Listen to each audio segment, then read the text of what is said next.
Hello everyone welcome back to my channel Tarini coaching point को। तो friends देखंतु finally आपणकर 545 गोटी कॉन्स्टेबल ड्राइवर बाहरी सारी ताकू आम ये वीडियो डिस्कशन करवा। आउ आपणकर ओएसएपी आईआरबी जहाँकि आज ऑफिशियल साइट रे अपडेट होता आउ से कौन पाई रिमूव है से विषय में आम डिस्कशन करवा। आउ एज रिलैक्सेशन मिलिबो कि नहीं जो ओएसएपी आईआरबी आसुची एई मासरे समस्ते ध्यान देवे। एई मासरे आपणकर 100% ओएसएपी आईआरबी आसीबो है कि आउ एसआई टिके डिले हो पारे कारण तार एज को लेकिन बहुत सारा डिस्कशन चली। तो निहाती भाव में किसी अपडेट आसिले मुझे आपको अपडेट कराइदेवी। चलतु एबे फास्ट देखा ओएसएपी आईआरबी केबे आसीबो। देखंतु एठी आपनकर ओडिशा पुलिस साइट को आसीगला परे एठी आपण माने नोटिस बोर्ड देखिथिबे एडवर्टाइजमेंट आउ नोटिस बोर्ड एथिरे आपनकर आजी अपडेट हेतिला ओएसएपी आईआरबी हैला कि ओएसएपी आईआरबी रो अपडेट आज एठी हेतिला किंतु कौन पाई रिमूव कर दिया जाइछि तार कोनोसी अपडेट नाही। तो निहाती भाव में देखा गले एई मासरे आपनकर 100% जॉब आसीबो ओएसएपी आईआरबी केते पोस्ट आसीबो कौन हबो ता विषय किछि गारंटी नाही किंतु आपनकर 3 वर्ष एज रिलैक्सेशन कोरोना जोगु समस्त को मिलिबो। तो सेति प्रति ध्यान देकी रेडी हुई जांतु आपनकर ओएसएपी आईआरबी आसीबो जहाँकि आपनकर मैट्रिक पास जॉब। तापर देखंतु आपनकर मु आगरु कहितिली पिला माने एचएमबी ड्राइविंग लाइसेंस जाको आपनकर हेवी मोटर व्हीकल जो कहउछ सी आपनकर गवर्नमेंट थ्रू रु फ्री रे एबे भी होउची आगरु भी होउतिला। मु आपनको भी कहि देइतिली फ्री रे होउची जो मानकर एलएमबी अछि मींस आपनकर लाइट मोटर व्हीकल जार अछि सी आपनकर इजीली एचएमबी फ्री रे करि परिबो बोली कहितिली। जो माने भी करिचो सेमानक पई बहुत गोटे बम्पर भर्ती आसीची 545 गोटी पोस्ट आ केबे थारु आवेदन आउ केते पोस्ट अछि तार डिटेल सी भी आपनकर मैट्रिक पोस्ट रो रहुछि है कि समस्त अप्लाई करि परिबे। चलंतु से नोटिफिकेशन टी देखिबा।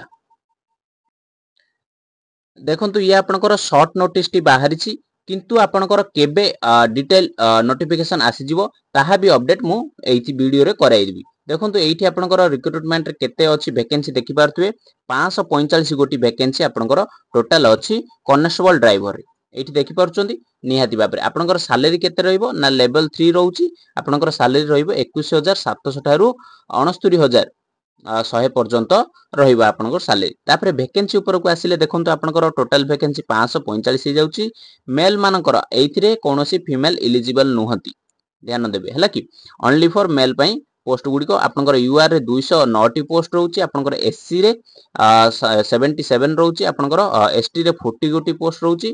तापर आपनकर ओबीसी रे 164 टी वैकेंसी रहउची ईडब्ल्यूएस रे 55 देखि परथिबे। तापर एमिति हेकी टोटल आपनकर 545 टी वैकेंसी हे जाउची। तापर एठी आपनकर देखिबा समस्त अप्लाई करबा को हेले एठी देखंतु 100 माने 100 टंका दबा पई पड़िबो।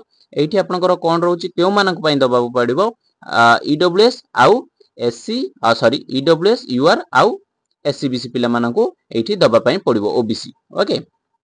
तापरे आपनकर कोन रहउची एलिजिबिलिटी कंडीशन कोन रहउची देखंतु एठी आपनकर क्वालिफिकेशन कोन रहिबो देखंतु ओनली फॉर मैट्रिकुलेशन हैला कि जदि मैट्रिक पास करिचो बा 10th कहउच 10th पास करिचो तो निहाती भाबरे आपण माने अप्लाई करिवे। बट गोटे कंडीशन रे आपनकर जदि हेवी मोटर व्हीकल रो लाइसेंस अछि तो निहाती भाबरे आपण माने अप्लाई करंतु। एइथिरे बहुत पिला माने एलिजिबल हेबे नै कारण हेवी लाइसेंस टा आपनकर मैंडेटरी अछि बुझ पाले।